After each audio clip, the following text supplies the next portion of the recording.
Le gouvernement du Québec et la Première Nation Michikani-Bicoque-Inuk s'opposent dans un différend juridique qui s'annonce assez long parce que Québec, le gouvernement du Québec vient de porter en appel une décision de la Cour supérieure qui donnait raison aux Autochtones sur une question qui concerne les claims miniers. Ce conflit-là fait l'objet d'un article qui paraît sur le site d'information pivot.québec et je m'entretiens tout de suite avec la journaliste qui signe ce papier, Bifan Soun. Bonjour Bifan.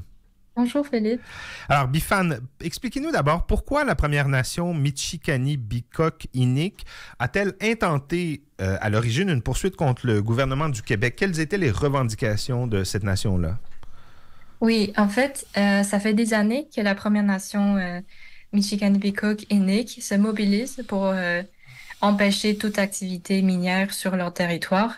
Puis la présente affaire entre le gouvernement du Québec et la Première Nation remonte en 2016.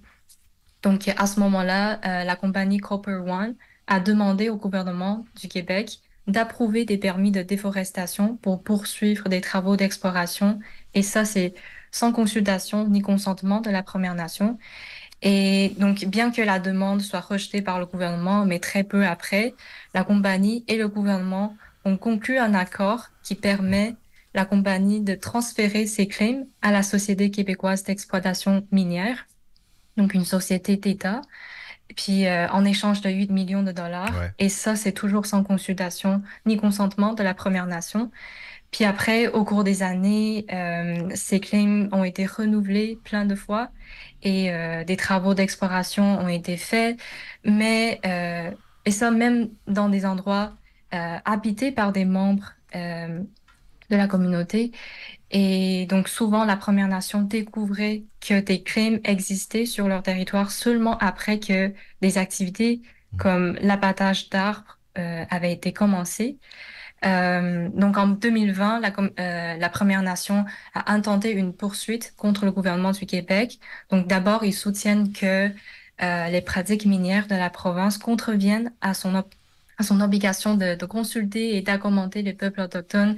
Et ça, c'est ce que la loi constitutionnelle exige. Parce que le gouvernement a l'obligation de consulter les communautés autochtones concernées lorsqu'il y a des mesures susceptibles d'avoir des effets préjudiciables sur leur territoire. Donc, c'est ça, le Michikanibicook-Inuk demande que le gouvernement les consulte avant l'octroi de tout nouveau claim et aussi avant le transfert et le renouvellement des claims existants et avant que des activités d'exploration soient entreprises sur leur territoire.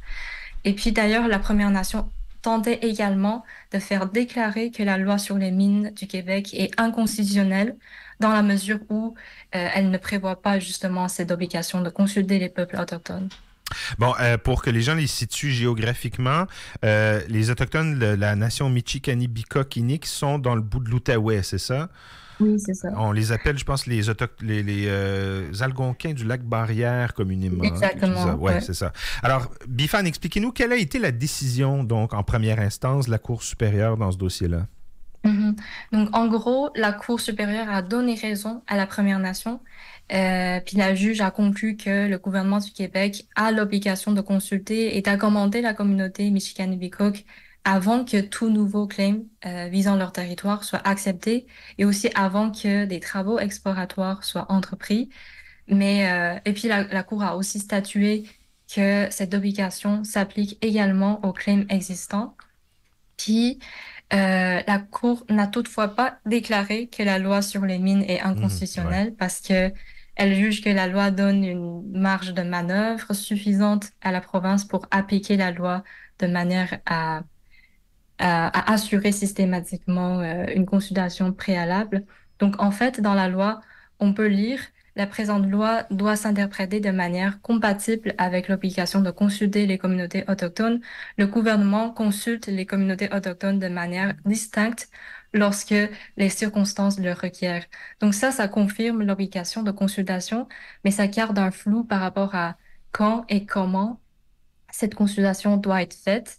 Donc, ouais, bref, malgré tout, ce jugement a été quand même salué par les peuples autochtones et les organismes de défense des droits comme une victoire historique, parce que le jugement lui-même s'applique seulement sur le territoire revendiqué par le Michiganibikok Inuk, mais il a un effet de précédent Ouais. sur les d'autres territoires revendiqués par d'autres peuples autochtones, dans d'autres provinces aussi.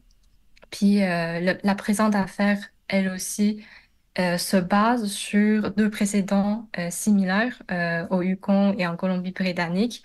Donc, dans les deux cas, les juges ont tous donné raison au peuple autochtone. Puis, donc, les deux précédents ont joué un rôle très important sur la décision de première instance de la Cour supérieure. Et Donc, il y a une donc, jurisprudence qui est en train de se ce jugement, constituer.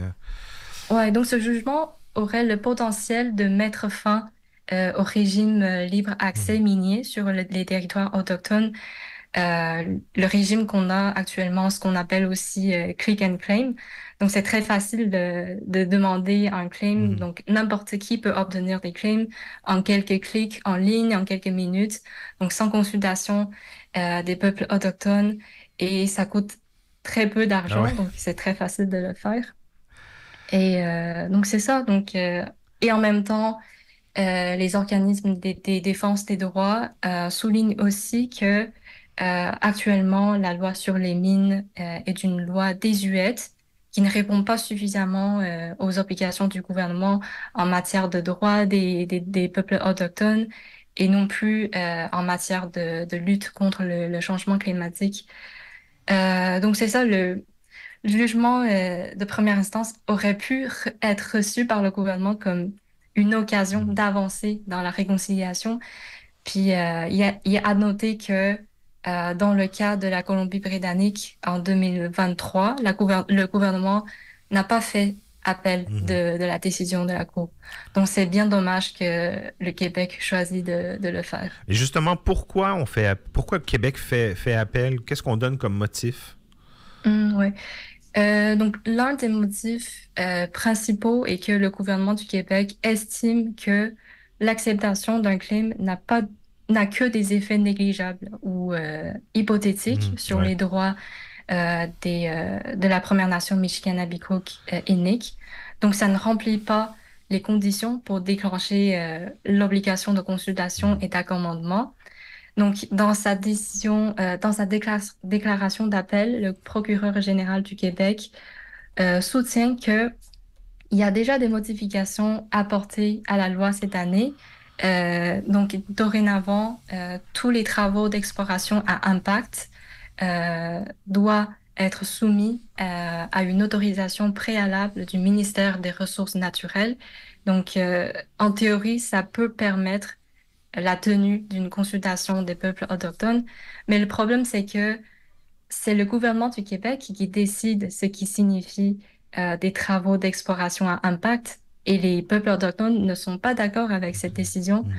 Donc, selon le ministère des Ressources naturelles, les travaux d'exploration à impact comprennent des travaux effectués avec de la machinerie utilisant la force hydraulique ou des travaux utilisant des explosifs.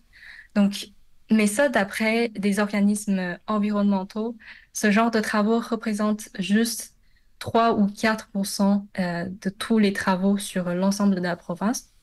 Donc, mais la Première Nation considère que beaucoup d'autres travaux d'exploration peuvent avoir des Mhm. impacts sur leurs droits revendiqués et risquent par exemple, de modifier le territoire de manière durable, de porter atteinte à l'exercice des droits ancestraux comme la chasse, la pêche et aussi beaucoup d'autres pratiques spirituelles ou culturelles. Le Québec, Bifan, a récemment apporté des modifications à la loi sur les mines. Quelles sont les modifications qui concernent les droits des peuples autochtones?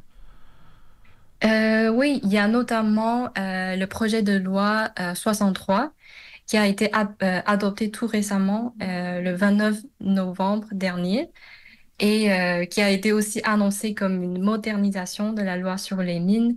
Donc, notamment, il introduit une obligation de aviser les communautés autochtones concernées dans les 60 jours suivant l'inscription des claims.